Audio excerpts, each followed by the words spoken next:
Hello, Louisville. Guess who's coming to dinner?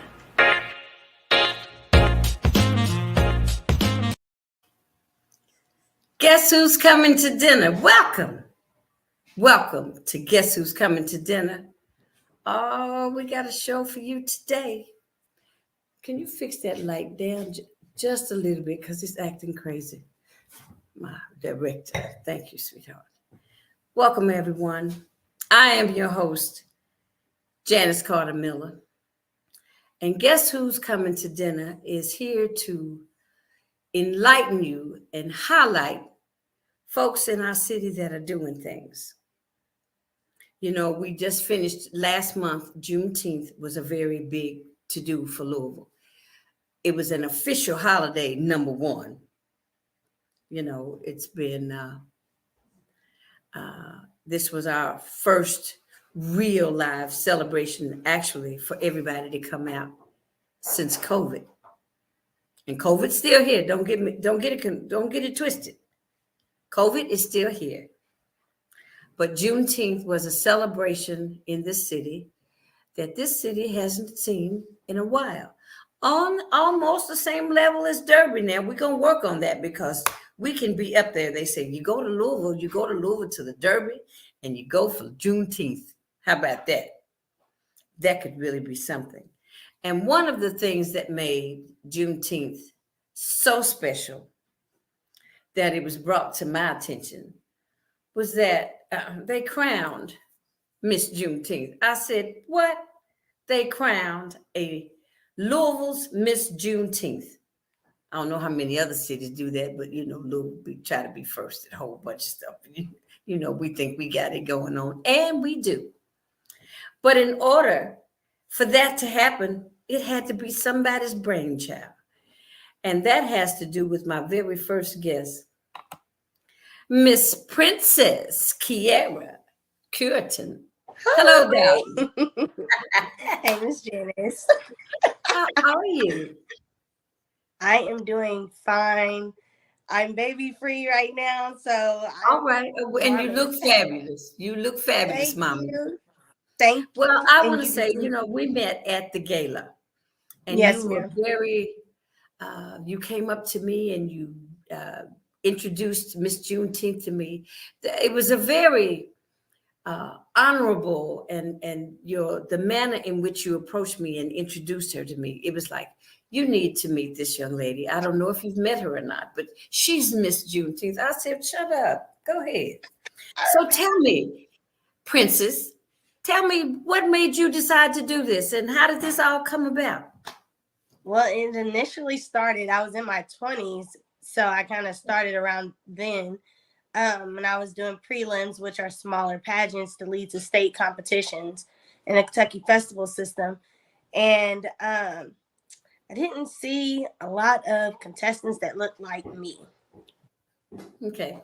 And I also am a hairstylist, so the struggle bus of my pageant sisters that are of my race and complexion and has my textured hair, they really didn't have anyone that had the knowledge in particular to like do their hair. So that was one of the other things, but it started even way further back when I was a kid, and I was not able, I didn't know that there was pageants happening in Kentucky. I seen toddlers and tiaras, but I didn't want to be like toddlers and tiaras. They kind of were bad to me, but I wanted to be in a pageant. So Dee Dee Cox saw me one day while I was at an event. And she goes, you're going to compete. And I'm like, me? I'm like, I'm 20 years old. And at that time, I didn't feel like I was the smallest thing and all those other, you know, things right. You would think of when you all those things you think you have to be in order to be in a beauty pageant. In a beauty pageant. So at that time, you know, I was like, So she had me compete. And then that's where we go back into, I didn't see as many contestants that were African-American and all those of the sort. So that led me to, I should do this for young ladies, babies, right? All the brown-skinned girls and women, you know, right. And here we are, and it happened. So that's what led me to it. Me not being so able you to went, you got in touch with the Juneteenth committee and told them you wanted to bring this as a part of Juneteenth celebration? Well, not exactly. Actually, my client, Crystal Spratt, she had put it on. It was put on her heart for her to, hey, she was gonna have it here, and I don't think she should have it here. So she started getting there, and that's how that started rolling with us having it. But I had got in touch with Miss Wanda and the mayor's office, and went from there. It was a really nice experience. They were all super sweet and nice, and we got the word out, and it just was flowing from there. How many ladies were in the pageant? Well, we initially had 35 girls that signed up. Whoa. Women and children. But we had 28 contestants that day. We had a few not show up, but it was still a great turnout. Okay. All right. You have to feel your way through some of these things. For the first one. So now, but it's going to be a regular feature for during Juneteenth in Louisville. Yes, ma'am. We're bringing all the melanin every year. Bring the melanin on. Okay. So on that note, let's bring some more melanin on and introduce to some, present to others, or present to some and introduce to others. Louisville's Miss Juneteenth, Miss India Marks. Hello, darling. Hello, Queen. Hello, everybody. Hello. How are you, darling? Yes. It's good to Let me see tell you something. This is so wonderful because back in the day, I know a little bit about beauty pageant. I was crowned the Louisville Defender Miss Exposition 196768. Yes, ma'am. Pageantry. Okay. So the Louisville Defender, before Indianapolis started doing the Black Expo, Louisville had the biggest Black Expo in the country. Wow. I think Miss Princess then froze up on her. She's back now. Louisville had the biggest Black Expo in the country. Okay. So Louisville went to sleep. Naptown woke up, and now it flipped. That Naptown has the biggest expo in the country, biggest Black expo in the country. But I won my scholarship to go to Kentucky State by being Miss Black Exposition. Wow. That has a long legacy. So seeing a Miss Juneteenth, it's like, yes, because that was the only Black beauty pageant that we had. So I say, thank you, ladies, for making this happen. Thank you. And so, Miss India, what made you get into this pageant? Oh, where do I? This pageant. Where do you start, huh? This pageant or pageantry in general? Oh, so I saw all those different pageantry in general, sweetheart, because you've got a few under your belt here. I do.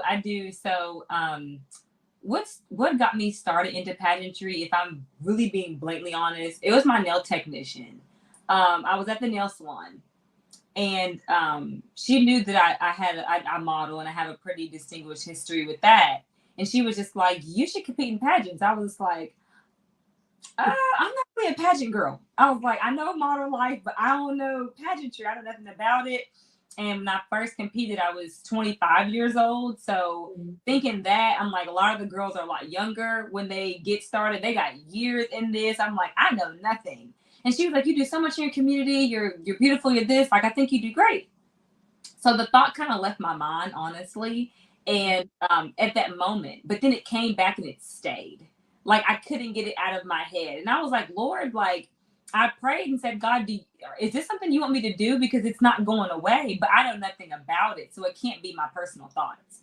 And I ended up coming in contact earlier that year because I sit on a mental health board called Black Girl Narrative. And it's a board that we sit and we talk about and also try to bring awareness to Black mental health. And over the summer, during the Breonna Taylor situation happened, we had an event for Black mental health. And the woman that held the event, her name was Brea Tilford. And she was Miss Kentucky USA back in 2018. Okay. I met her not knowing really who she was. I was just at her event. I knew that we were there to speak on behalf of our organization. So she just happened to post this one day how she was starting her pageantry coaching. And I was like, this is not a coincidence at all. And I remember tottering, like, should I ask her? I don't want to be one of those people. And she had just closed her enrollment. I didn't know about that. So I had wrote her on Instagram a direct message and said, hey, I'm wanting to get involved in pageantry, but I'm not sure how to start. Her response to me is what assured that this is what I've been called to do. It's a part of what I am here to do. She said, oh my gosh, I've been waiting for you to ask me. She's like, you'd be a perfect candidate for Miss Kentucky. You do great. And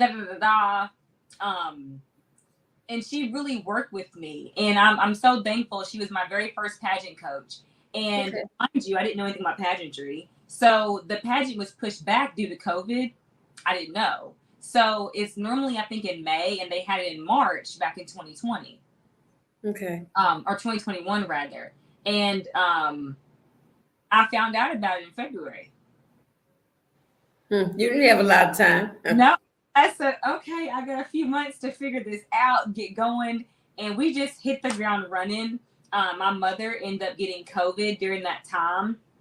And she had lupus as well. So it made it really difficult for her. So there was that going on. I ended up getting COVID about 3 weeks out until pageant day. And I remember it was the day before I had to travel out because the pageant was in Somerset, Kentucky, about an hour and a half to 2 hour drive. And I was helping take care of mom here. And her fever got to a point to where I said, Mom, I can't help you. We need medical attention. And my sister had to call the ambulance. I was able to get my mom up in the ambulance truck, and I was distraught.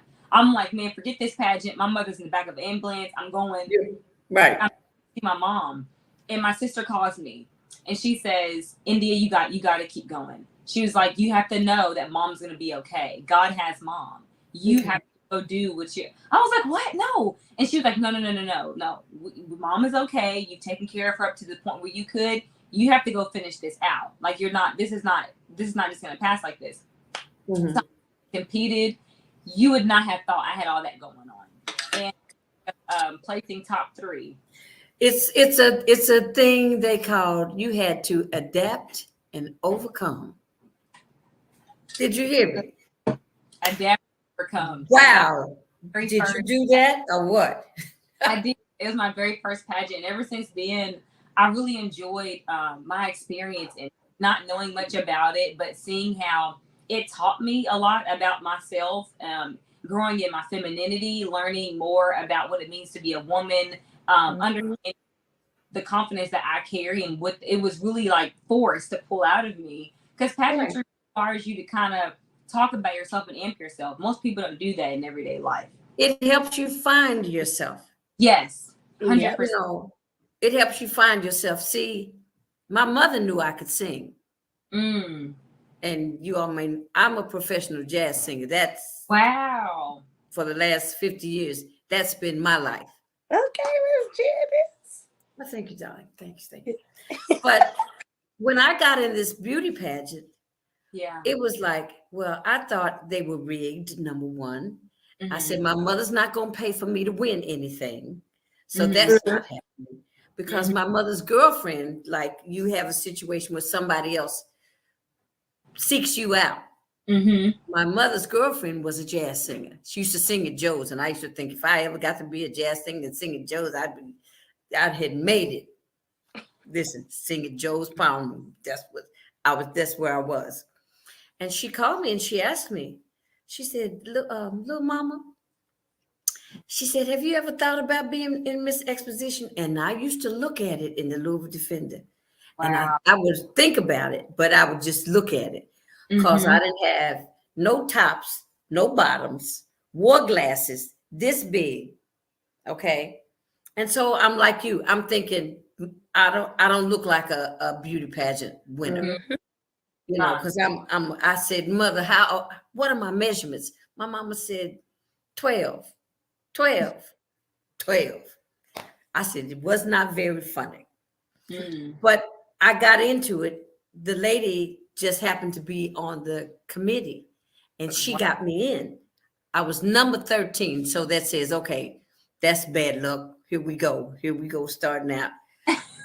The young lady there was a young lady that called the owners of the newspaper, Uncle Frank and Aunt Vivian. I said, oh, that's not a good sign, you know.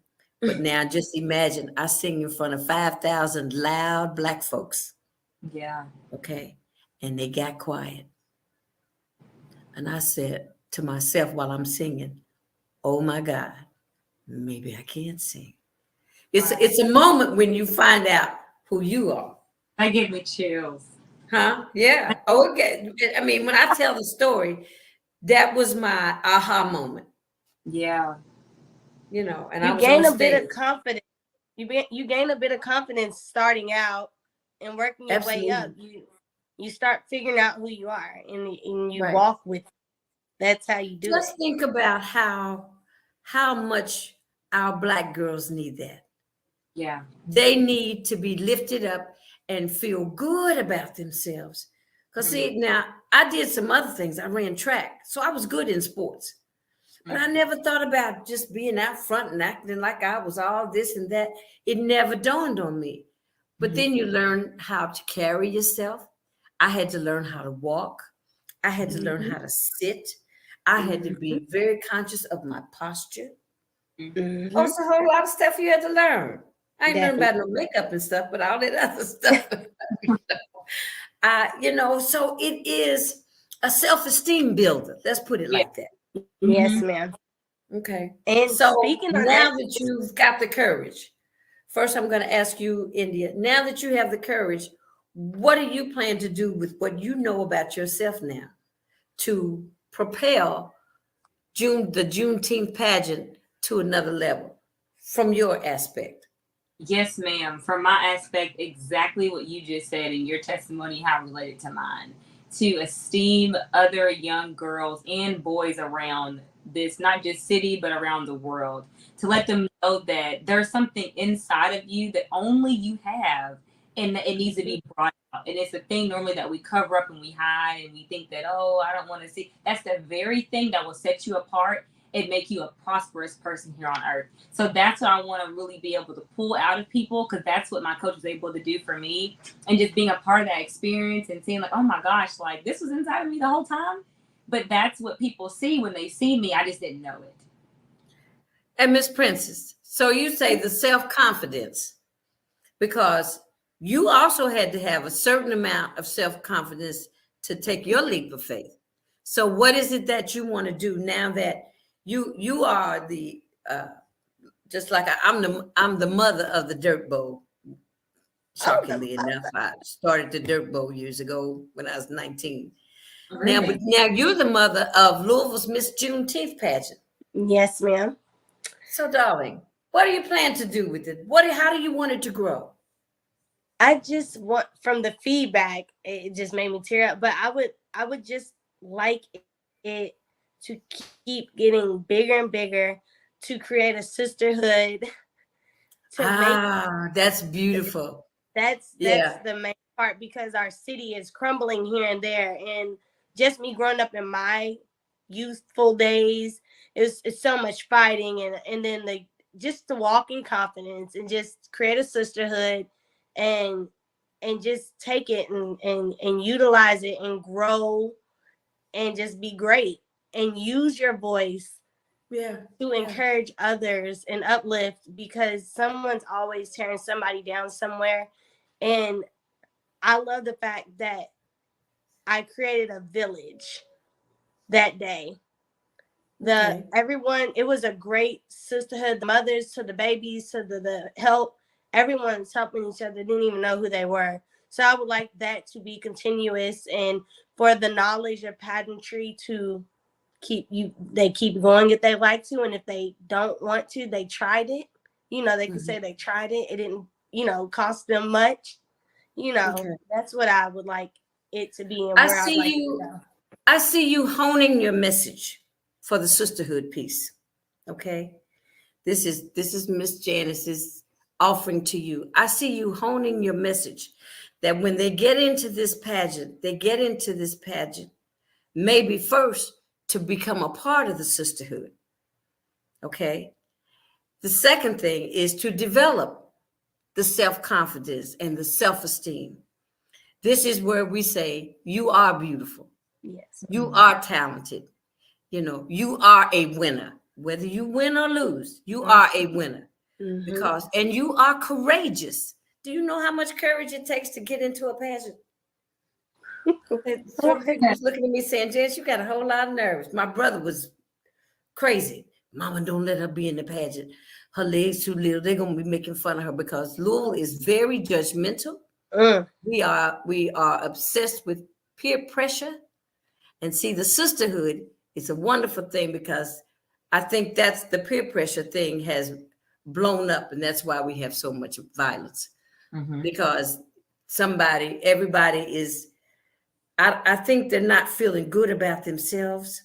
And if someone else is doing better or looking better or boasting about where they are, what they have, how they got it, what they're doing, it makes for a toxic situation instead of a situation to uplift people who are doing good. Yep. Yeah. Agreed. You know, so I think you all got something going on here. We're excited. Yes, ma'am.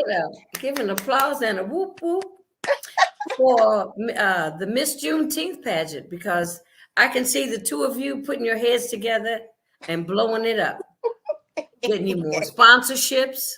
Yes. Getting you more TV coverage. You know, to a point where you can go to other cities and set up pageants for them. Don't just make it about, you know, make your vision big. For sure. It takes just as much time to do something big as it does to make it just right here. You know, I come from this city, but this city is part of who I am, but my whole life experience is who I am. Okay. I'm going to say, I wish both of you all the very best. And if there's anything that I can help you do, because, you know, we need the Black girl rock magic. We need Black girl magic. We need, yes, we can do it if you've never done it before. Because once you do it, you're making your own framework. This is how we do it, but your messaging is going to be very important. So now, are you going to do it with everybody signing up, like from the babies to the mamas? I believe I should still do that.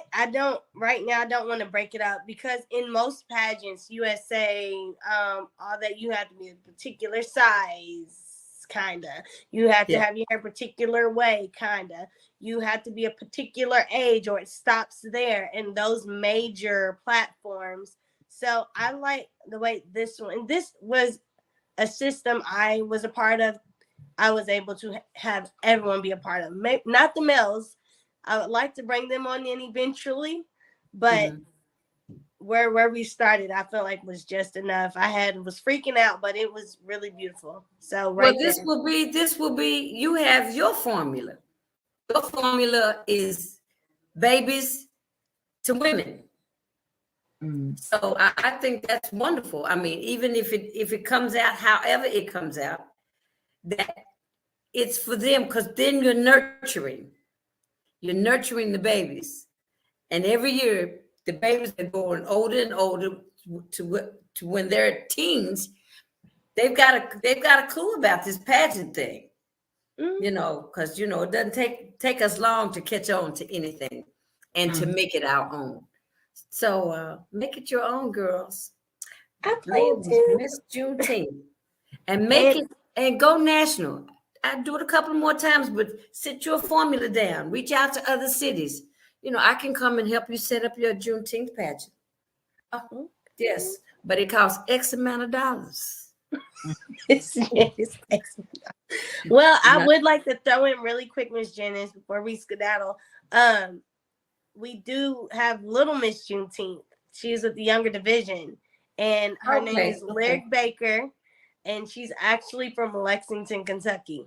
So Okay. she drove all the way down. She's actually familiar with pageantry. She'd been gone for a while, and it was a little, but she made it, and I'm proud of her. I'm proud of India too. What about so did you have a Mrs. Juneteenth? We didn't. We had an MRS compete.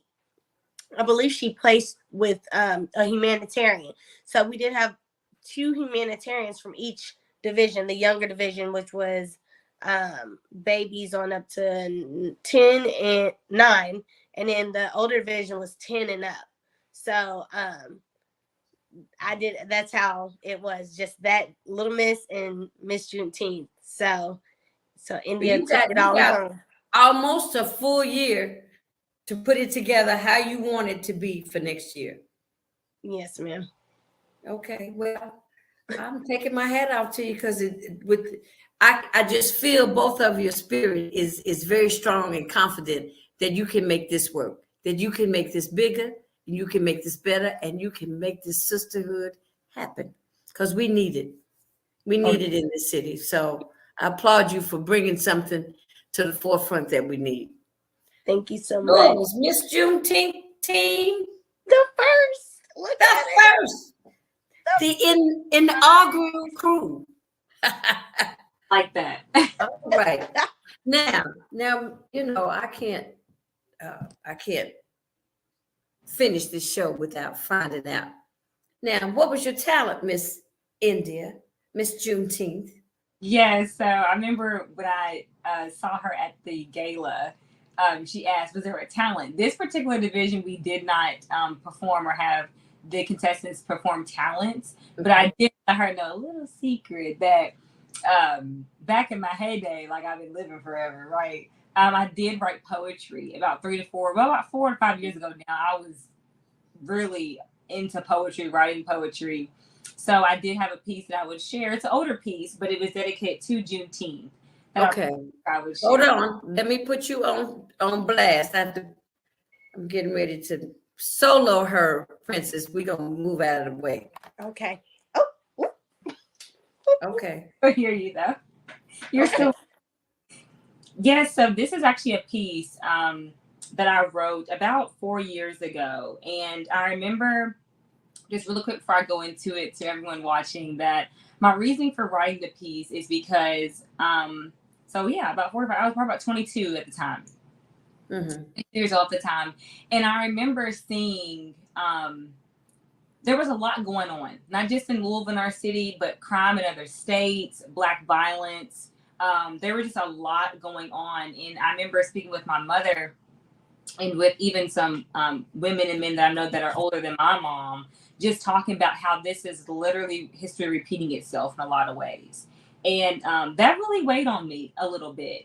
And it almost puts you in a place where it's like you want to fix everything, but you're limited.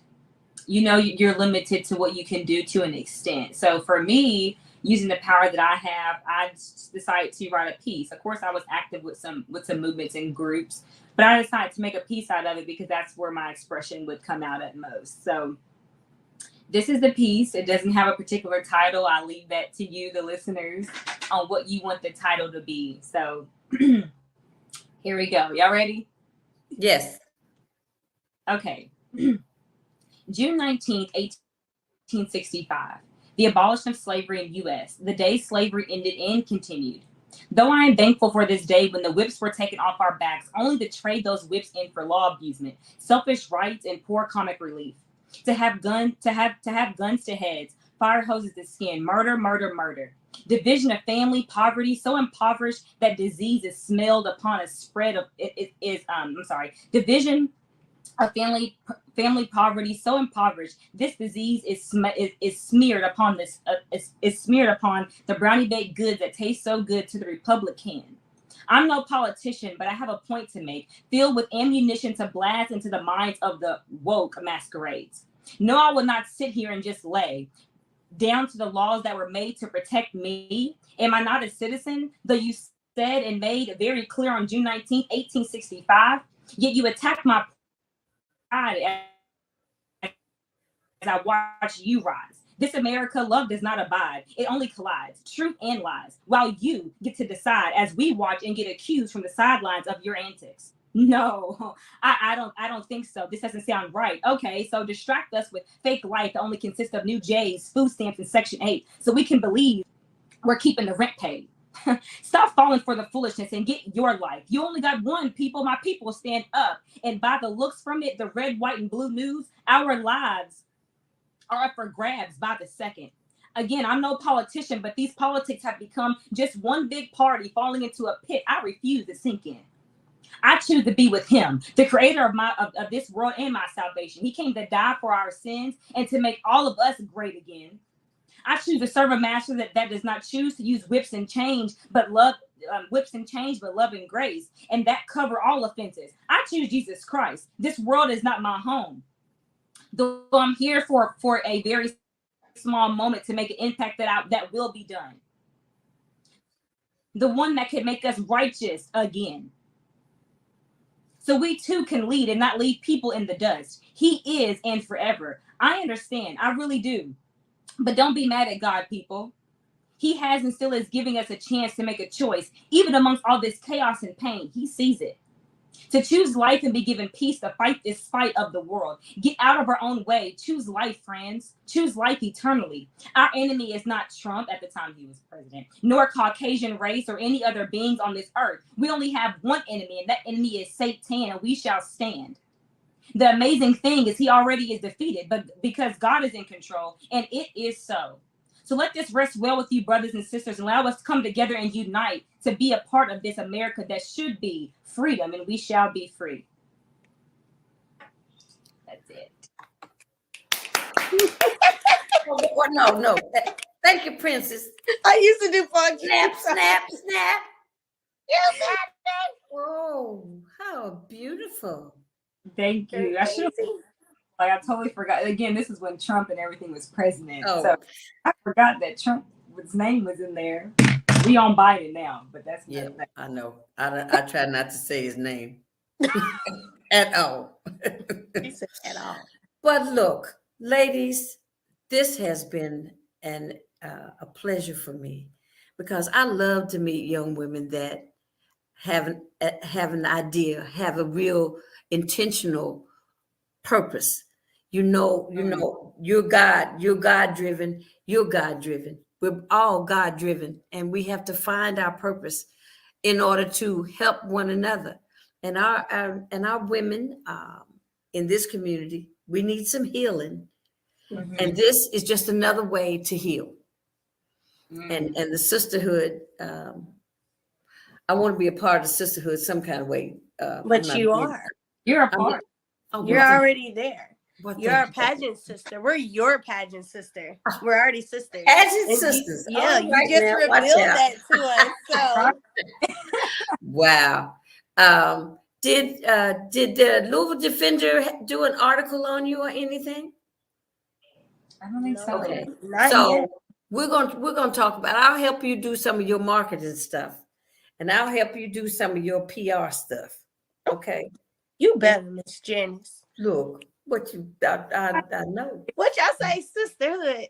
Sisterhood. We got a pageantry sisterhood. Oh, that's beautiful.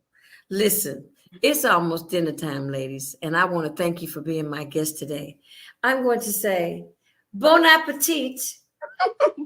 Guess who's coming to dinner? It's the pageantry girls. Miss Juneteenth. You're fabulous. You all have a blessed evening. Thank you, Miss Janice. Okay, thanks for coming on. You. Thanks for having us. You're wonderful. I'm looking forward to next year already. Thank you. Okay, ladies, take care. Bye-bye. Bye-bye. Thank you. Did you see that? Young women doing things, making things happen. Miss Juneteenth pageant. The first year we have an official holiday. Girlfriends have a pageant. We've got a Miss Juneteenth representing Louisville. How about that? You know, I always want to do as much as I can do to help other people, because the whole thing about our whole existence is all about helping me help you, help me help you. And I say it all the time. It's all about help me help you, help me help you. And if we do that, we'll be much better off and the better for it. So on that note, I'm going to say, I hope you have a good evening. We're still dealing with all kind of events showing up. I've got a rant about the Dirt Bowl, since I am a co-founder, that I have to call WLKY, because they're the ones that I saw do this, that every time something bad happens, that they want to connect the good with the bad. And I don't think that's fair. I don't even think it's fair that they didn't have the Dirt Bowl this weekend, because I want to know what's going to be different when they come back and have it this weekend. Now, what should be different is they have some type of methodical plan or safeguards put in place on how they protect and serve us when they're at the Dirt Bowl. And it's not sitting at a table like you're at a social gathering on your phones and talking to one another, but being immersed in the crowd. You know, that's how you get to learn people or meet the people in the community, instead of sitting on one side of the court and something can happen on the other side of the court. And it's going to take you 15 minutes to get there. And if you, at a certain age, you're not going to catch up with them. So there has to be some safeguards put in place. And the media, you have to stop portraying us the way that you do on TV. The incident happened in the park, but you posted up in front of the Dirt Bowl basketball court. What did that have to do with it? Absolutely nothing. The event did not happen at the Dirt Bowl. It happened in the park. You know, but for, I don't know, what is it for, to have a decent background, you just decide to go stand in front of the basketball court and make it a part of your story. It wasn't a part of your story. Not like that. It wasn't a part of your story. And every time Black folks get in trouble, you go find everybody's mugshots. You don't find all white folks' mugshots, but you find our mugshots. So you should really just stop showing mugshots. What for? We're not trying to keep up with who's who doing crime. In fact, really don't want to listen to the first 5-10 minutes of a newscast talking about who got shot and where they got shot. Y'all take care of that. But you're not judge and jury when you get on TV to tell about an incident. You're not to let people give you facts or rumors of facts that are not so. That's not good journalism. It's not good journalism. And as an African American in that city, I don't like how you portray us. Don't like it, I said it. And you need to be a little more sensitive in how you do it, because we're the only people that have to ask for you to be sensitive on how you portray us.